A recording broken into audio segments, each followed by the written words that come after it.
I'm gonna go torch the handle, and then I'll be right back.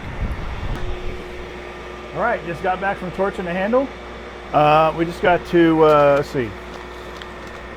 Well, I don't know. I gotta find my sponge.